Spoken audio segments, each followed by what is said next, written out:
see. Need a mic check? Good.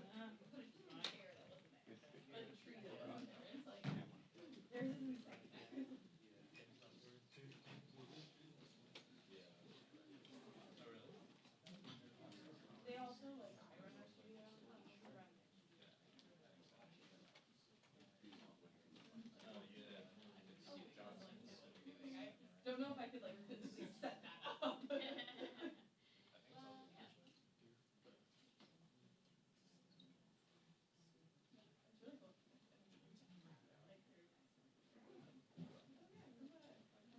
really cool.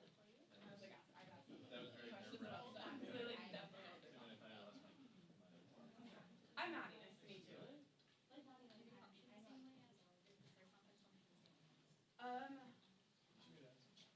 I would say generally, but they have a much digital team than ours does. They like whenever someone or if the senators also they have less people so like Life is pain. if the senator's going back to the state, they'll like Life is pain. all that stuff. How's everything? You're good? Oh, bet. You're all set there too? Something members. Cool, sweet. A big difference. Apparently it's very good coffee. The line Line's is long now? huge. Ooh, tough. It's literally, and I Tough. stand there for something and was like, okay, Dang. I will not make it there. Yeah. That's why like fast coffee is like the house carry out, but good. It's fire. Yeah, it's good. very good because it has such a huge line. Yeah. Oh my God, I'm already to stand there like forever. Yeah, hey man, gotta get through the day somehow. Yeah, that's true. true. We all got our vices. I'll go there after the Yeah, mine just cost $5 a cup.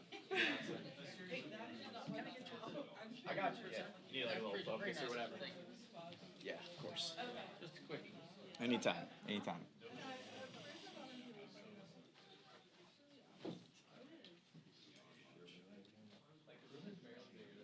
This is my first day and still getting all right. Thank you. Anytime. Got you. My man.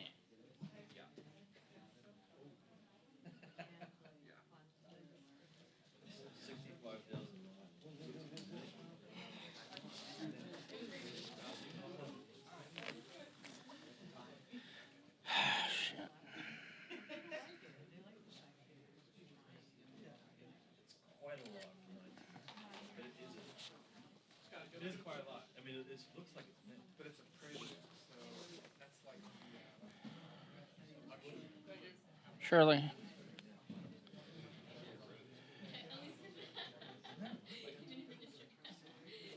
does. There are some guys who forgot. Someone put it in and died and drove it. But it's clearly being maintained because it's well, they have it in a showroom. They cleaned it up.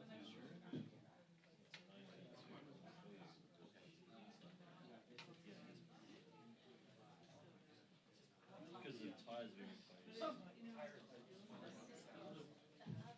bet it's hers.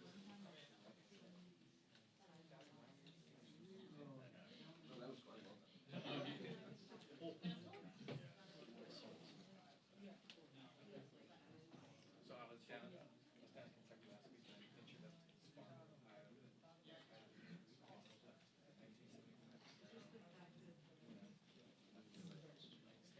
Ohio. That's in the barn.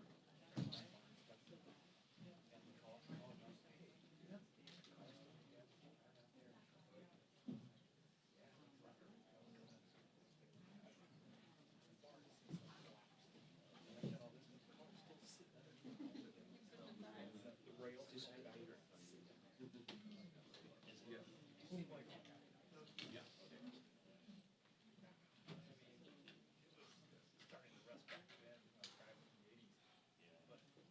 Those old Bolex legs, they're older than me.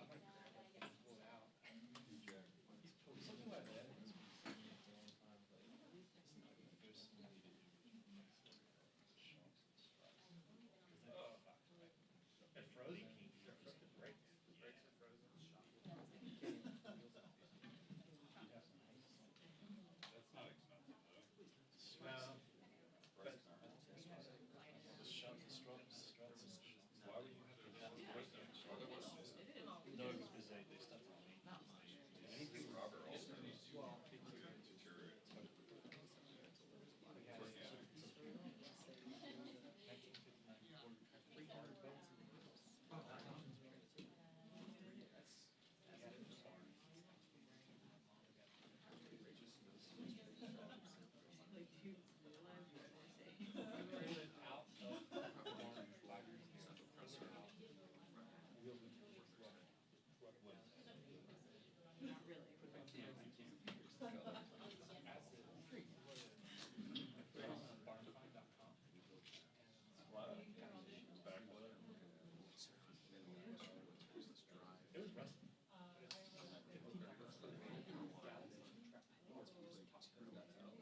Weston away. It was in pretty bad shape. You know, mice had eaten it all. And then they sold the child. Ed White. And everybody's like, why you Huh? Nobody did. No. It's a white thousand. Had somebody do it, but somebody did it themselves. And the guy did it. Oh, I don't know. The problem is having that for shadow. I forget it. You did it yourself. I'm sure.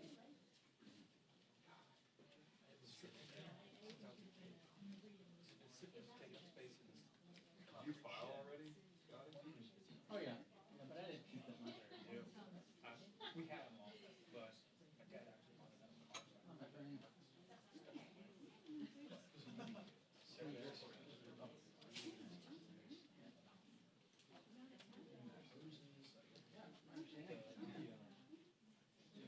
We're just seeing these old bullocks like he is.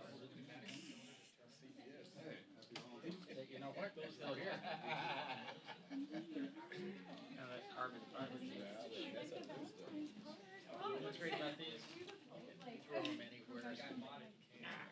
Toss it in the trunk. You also read. Yeah. Yeah, right. Something subconscious. Something subconscious. Think it's too cold to leave the carbon fiber in the trunk overnight? Those. Lucy take. Yeah, I was gonna tell you something, but.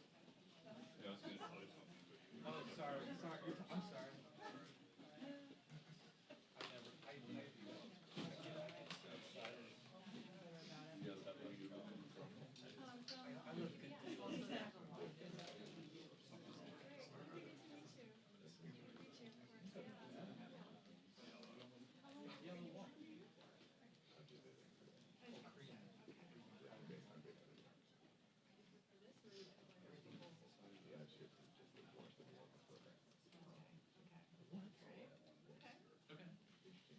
Interesting, yeah.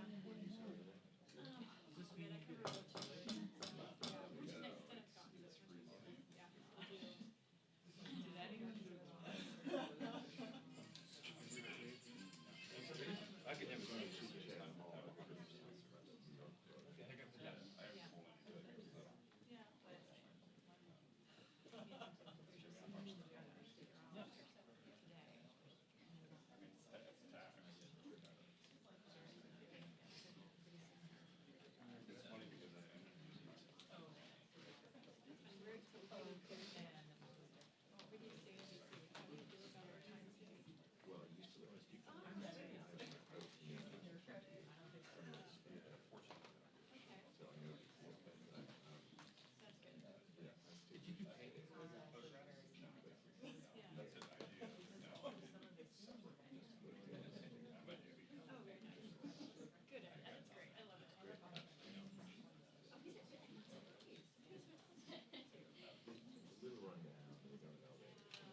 Did you do anything?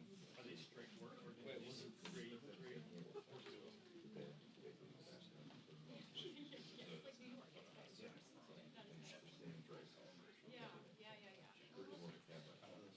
You know, we're the, I used to be a city person and I was a supervising there. So we ended up lived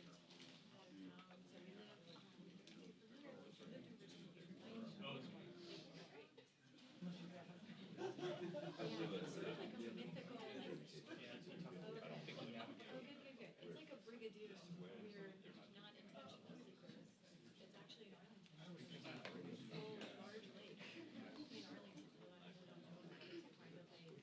Yeah, it's weird. Yeah, it's weird. It's like a 20-minute trip over. Yeah, it's crazy. It's really. You know what's funny? It's sometimes county, so it's which is great. Yeah, I think man, we definitely do pay for it. The benefit is we've got I've got a son, so it's a swimmable lake. There's a bunch of nutritional beaches. Yeah, because like most people, It's good. It's kind of like a good.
Testing 1 2, test 1 2.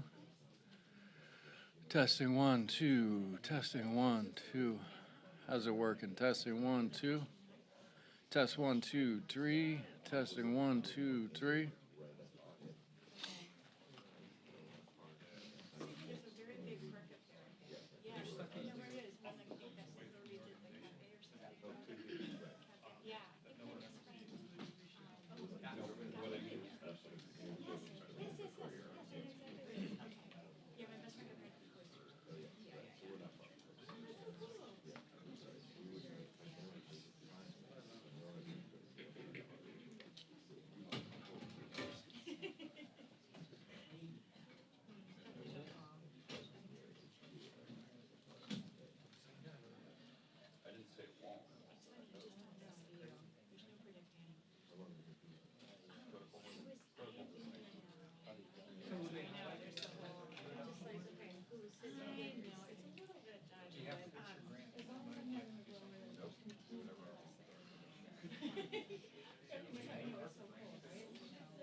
you feeling?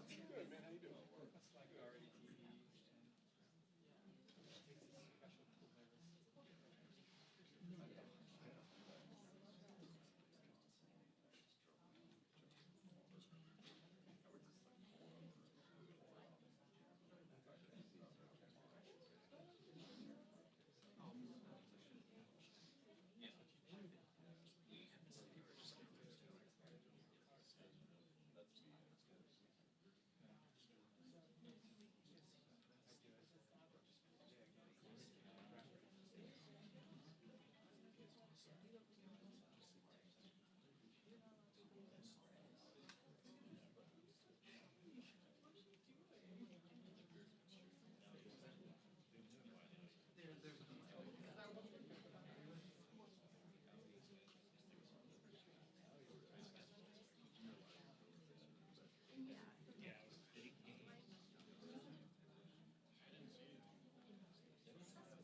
Are they in? They here? They're here. No.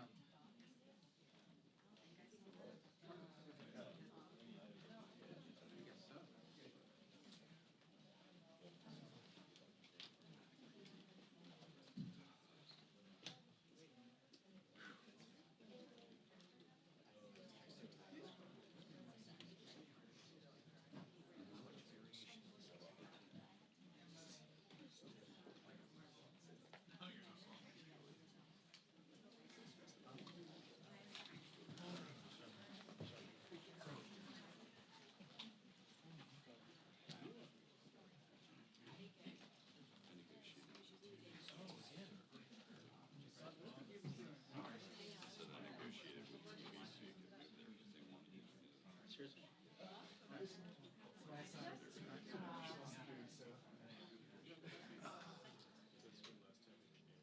Tell them to put the camera down.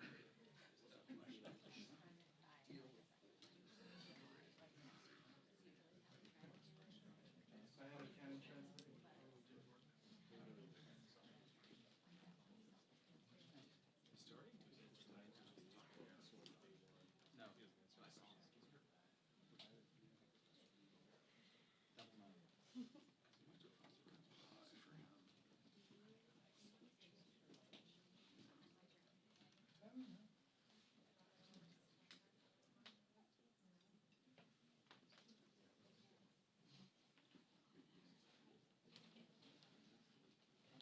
Chip's got it.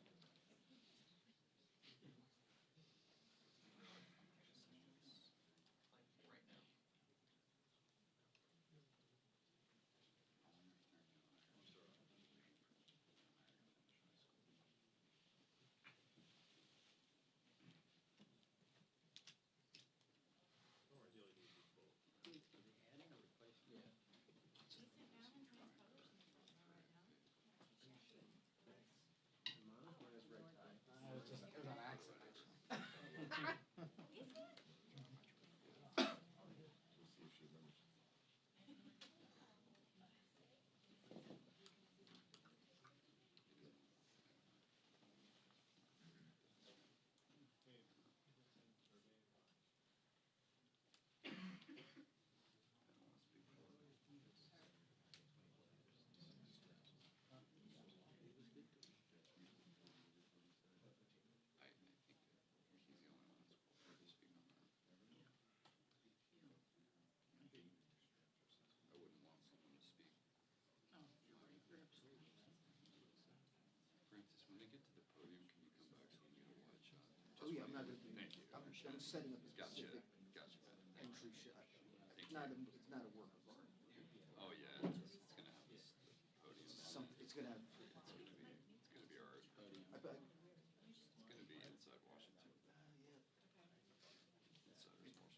it won't work out. There's too many. Johnson doesn't want me first. He's 14. 14.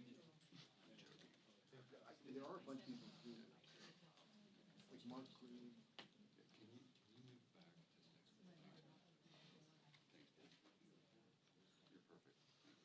He's not perfect.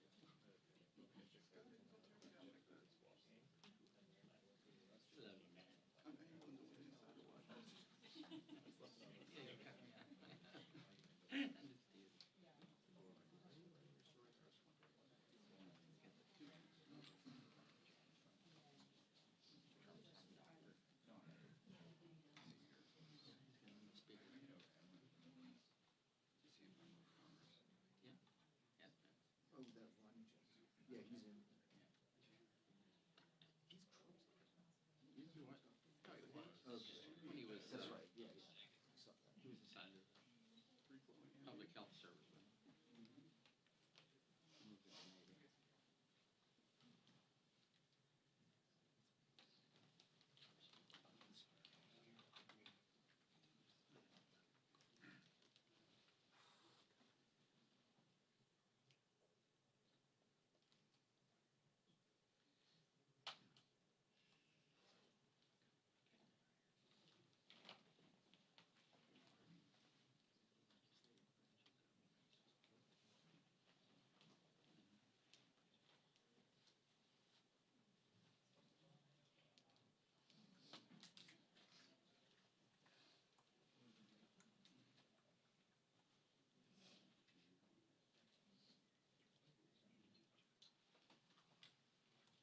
Heads up.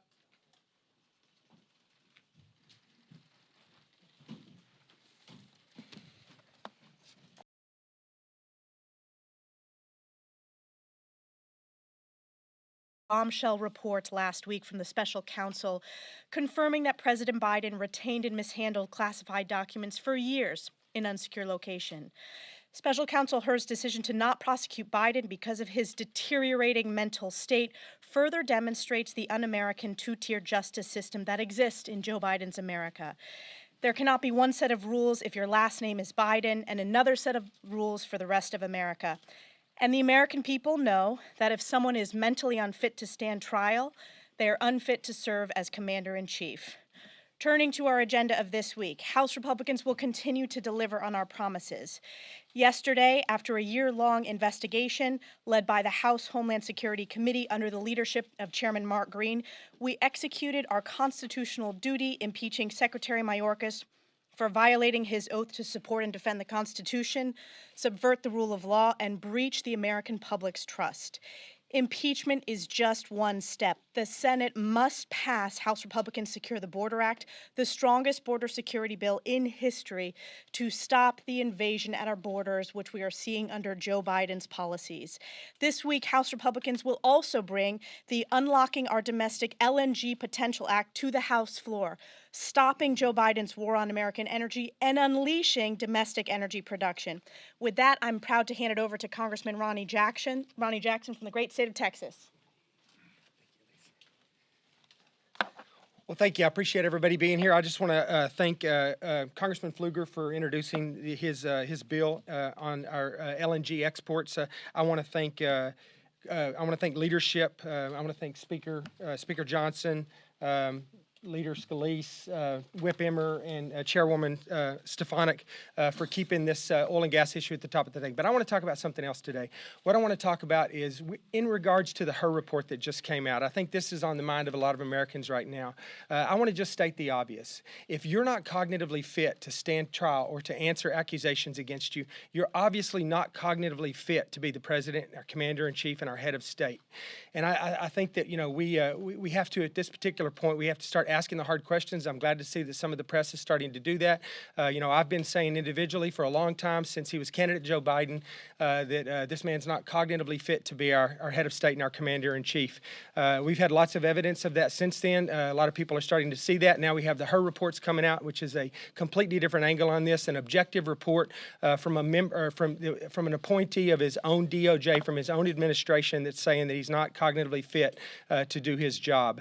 And I think that, when the president got up the other day and tried to speak to the nation, he just reiterated and reinforced the idea that we are in trouble in this country right now from a leadership standpoint. Look, this LNG thing is a big issue for us. I grew up in the oil field in West Texas. I know how important this is. It's a national security issue. It's an issue for our economy. It's going to punish hardworking blue-collar folks in this country. But, whether it's this LNG issue, whether it's our disaster at the border, whether it's the disastrous withdrawal from Afghanistan, the crime in our cities, all of the other issues that have just been an absolute disaster during the Biden administration, what it says to us is that Joe Biden is probably most likely not making these decisions. We know this at this particular point. There are radical extremists in the West Wing, whether it's climate extremists or whether it's the globalists that are making a lot of these decisions. These decisions are not coming from President Biden. These are coming from other folks within the White House with different agendas, with agenda that's not America first, that's not in the best interest of this country. So I just want to let everybody know that we are going to continue to make this an issue. I will be introducing another letter today. This will be the 5th letter that I've introduced, that I've sent to the president.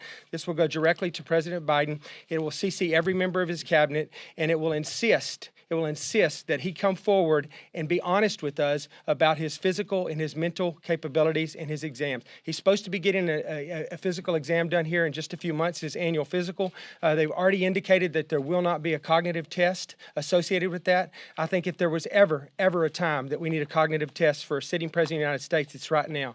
And as you remember, President Trump got one. I think he set the precedent. It was a large part because of the press's insistence that he have that included as part of his physical exam. I would like to see that same type of enthusiasm and insistence from the press right now that President Biden submit to a cognitive exam as part of his physical exam. And if he thinks he's fit to lead this country, prove it to us with some objective data that says so. And with that, I just want to turn it over to my friend and Chairman Mark Green from Tennessee. Thank you. Last night, the House of Representatives voted to impeach DHS Secretary Alejandro Mayorkas for high crimes and misdemeanors, specifically for his willful and systemic refusal to comply with the laws and his breach of the public trust. This action, this is the culmination of nearly a year's worth of investigations and hearings, was necessary to deal with a rogue DHS secretary whose lawless actions have caused and perpetuated one of the worst border crisis in American history, a border crisis that has devastated communities all across our country. Secretary Mayorkas has shown throughout his tenure that he will defy, he will ignore, and he will replace the laws enacted by this Congress. His actions have not only shown a disdain for the Constitution, but for the Congress, the law, and the American people. The constitutional case against Secretary Mayorkas is sound. The historical record is unambiguous. The framers were united in their belief that the executive branch officials must defend the Constitution, respect the separation of powers, and enforce the laws passed by this body. And if they fail to do so, they should no longer hold office. If we're all being honest here, we all intuitively understand this.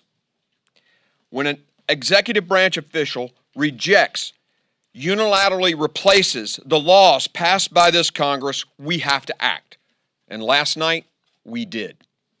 I want to thank Speaker Johnson for his support, his leadership, the entire leadership's team for their support over the months for my committee. And I want to thank the members of the Committee on Homeland Security and our staff, who has done a fantastic job. They and this Congress, this Republican Congress, have worked to hold this lawless secretary accountable. It's now time for the Senate to do its duty, to step up, hold a trial, and convict Secretary Mayorkas. With that, I'll be followed by the gentleman from Minnesota, Mr. Emmer. Thank you, Mark. The American people elected our House Republican majority to undo the damage the Democrats have done and to hold the Biden administration accountable. Thanks to our members and the diligent work of Chairman Green and his Homeland Security Committee, we are once again living up to that mandate this week. Under Secretary Mayorkas' leadership, Americans have experienced the worst border crisis we've ever seen. And yesterday, House Republicans said investigation lasting nearly a year. The evidence was clear. As you've heard the chairman say this morning, Secretary Mayorkas willfully refused to enforce federal law, repeatedly lied to Congress, and breached the American people's trust. Because he failed to do the honorable thing by resigning, House Republicans fulfilled our constitutional duty by voting to impeach. I can only hope my colleagues in the Senate will step up and do the same on behalf of the American people. At the end of last week, we also all read what was a very alarming report about President Joe Biden. You heard Dr. Jackson, our colleague from Texas, talk about this morning. Not only did it conclude that he, quote, willfully retained and disclosed classified materials, close quote, it also did not recommend criminal charges because his memory has such, quote, significant limitations. There were two takeaways from the special counsel's report. A man unfit to be held responsible for mishandling classified information has zero business occupying the Oval Office. And it exposed the two-tiered justice system that indicted one president with politically motivated charges while carrying water for another over similar allegations. House Republicans will ensure Americans get answers they deserve on both of these issues. Lastly, I want to give a special welcome back to our fearless Majority Leader, Steve Scalise, maybe the toughest man in Washington, D.C. Steve, we are so grateful to have you back here with us today in complete remission from cancer.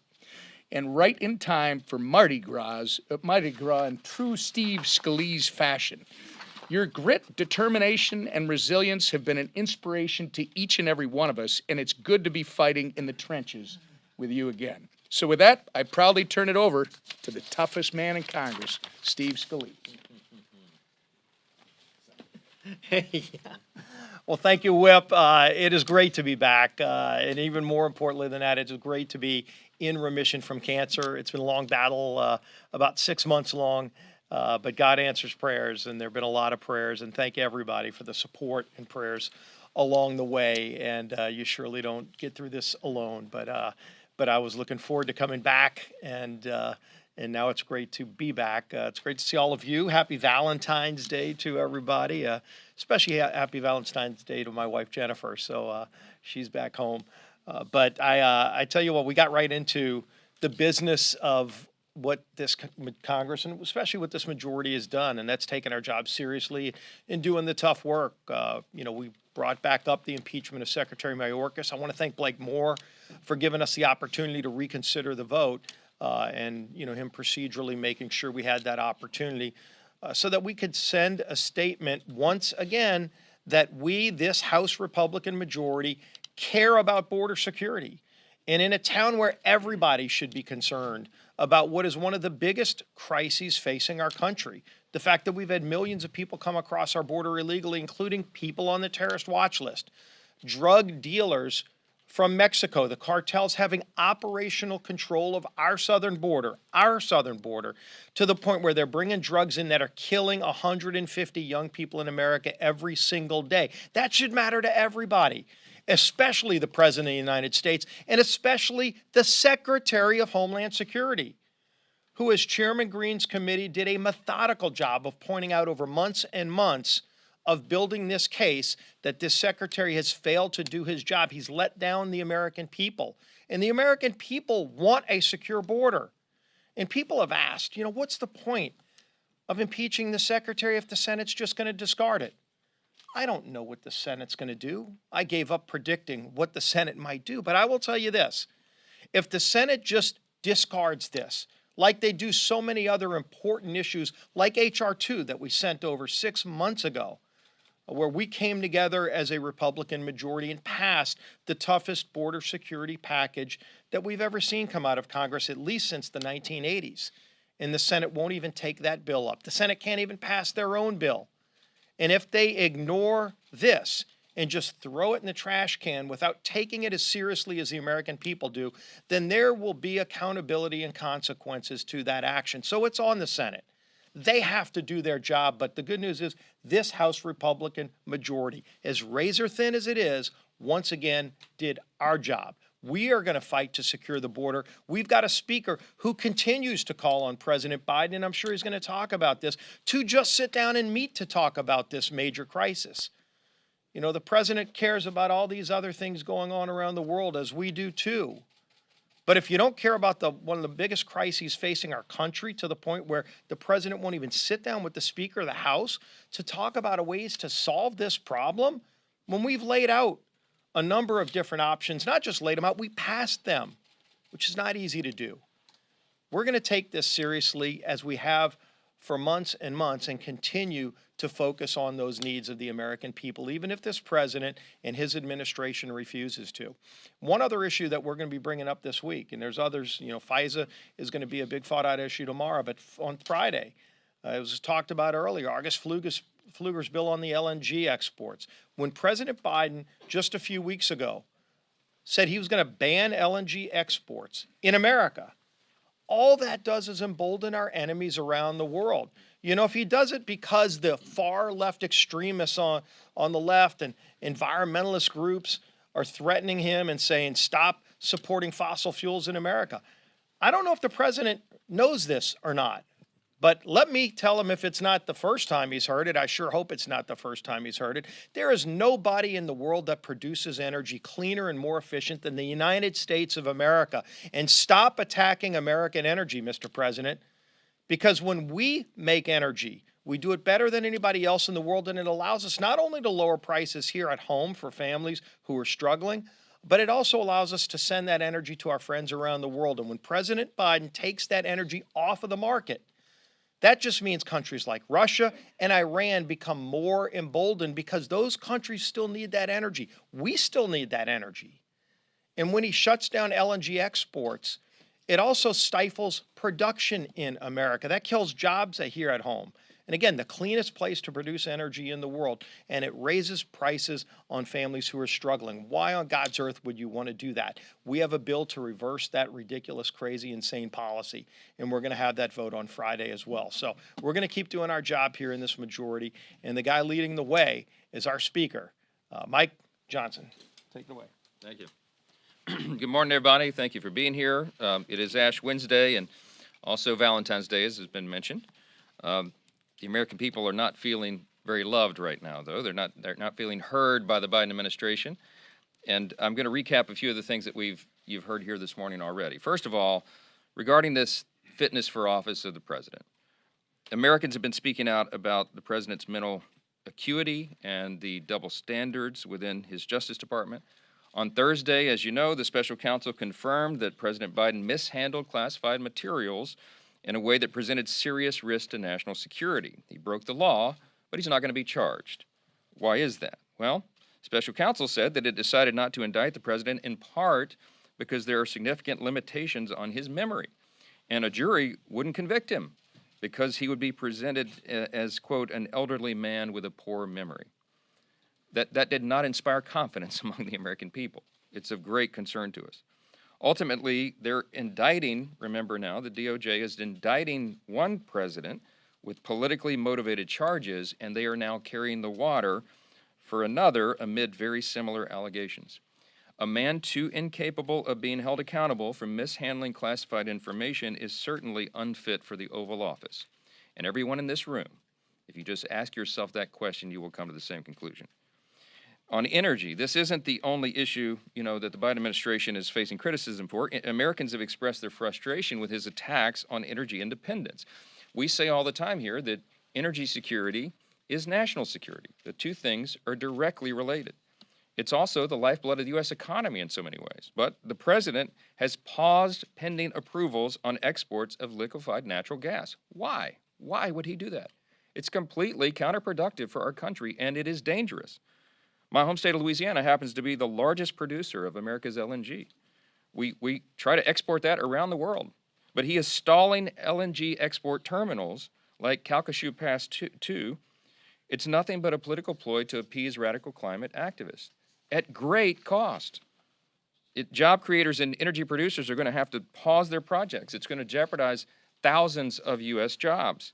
And our partners in Europe, who were promised an alternative to Russian energy, will now have to source fuel from Moscow. They're going to line Putin's pockets. If we don't send American LNG to our friends and allies in that part of the world, they will have to go to Moscow to get it. We'll have to turn energy sources that aren't as clean, that our European friends and allies will turn to these sources that are not as clean. Russian gas is not as clean as U.S. gas to make up for all those losses. And that's why this week the House is moving on legislation to depoliticize the LNG permitting process. House Republicans are going to do our job. We're listening to our energy producers who are standing for energy independence, which is good for every single American. Regarding the border, you know, talk about the American people not being listened to. They are crying out to the Biden administration to secure the border. This is not a Republican issue. It's an issue for every single person, and everybody knows it. We know the stories of children being poisoned by fentanyl and cities being overwhelmed by migrant surges. We know House Republicans have shown that we are listening to and holding the administration accountable for this catastrophe. We're listening to the people. We're taking action to hold Biden accountable. Last night, the House voted to approve articles of impeachment against Secretary Mayorkas. Desperate times call for desperate measures. We had to do that. He has abdicated his responsibility, he's breached the public trust, and he's disregarded the laws Congress has passed. But much more has to be done, of course, to secure the border, and what the Senate produced this week is silent on that issue. Senator McConnell and I have spoken about this in frank sessions, and let me be clear here again this morning. The Republican-led House will not be jammed or forced into passing a foreign aid bill that was opposed by most Republican senators and does nothing to secure our own border. It's time for Washington to start showing some love to Americans. On Valentine's Day, this is a good day to point this out. We need to listen to the American people and their needs and take action. And that's why House leadership will continue to govern with Americans' interests at heart. With that, I'll take some questions. Back row. Yeah. Last night there was about a 9-point swing from Democrats, from Republicans to Democrats in New York 3. Does that mean that House Republicans have a challenge in keeping the majority, and what should House Republicans do? No, the result last night is not something, in my view, that Democrats should celebrate too much. Think about what happened there. They spent about $15 million to win a seat that President Biden won by 8 points. They won it by less than 8 points. Their candidate ran like a Republican. He sounded like a Republican talking about the border and immigration, because everybody knows that's the top issue that is on the concern, the hearts and minds of everybody. That incumbent had been a 3-term member of Congress, and he had 100% name ID and a deep family history in the district. Our candidate was relatively unknown in that comparison and had a very short runway. She ran a remarkable campaign. You know, there was a weather event that affected turnout. There are a lot of factors there. That is in no way a bellwether of what's going to happen this fall. We are absolutely convinced. I've been to 17 states in the last 12 weeks. I'm telling you, whether I'm out west, on Long Island, in the Deep South, Mid-South, in Midwest, it doesn't matter. There is a fervor among the American people, and it is bipartisan. People know that this country is on the wrong track. 74% in the latest poll believe that the country's on the wrong track. Why? Because of the leadership from the White House. They see what is happening. President Biden has the lowest approval rating of any president who has ever run for re-election. I think it's 37% in the latest poll. It goes down precipitously. And the reason is because of all the things we talked about today. It is a total lack of leadership. And now, more and more Americans have made their own opinion about his fitness for office. And so I think that's going to have a big effect in the fall as well. So New York 3 was what it was, but that has nothing to do on the efforts going forward. Manu. But on the issue of immigration and New York 3, the candidate there seized upon the fact that you guys rejected this bipartisan border security deal in the Senate. Did you mishandle this issue and effectively give Democrats something to campaign on? No, not at all. Look, the American people are with us on this issue. I mean, they are with us because they understand you have to actually solve the problem. And the product that was produced by the Senate did not solve the problem. You've all heard us hammer over and over, H.R. 2, right? That was our signature piece of legislation that we passed many, many months ago, last year.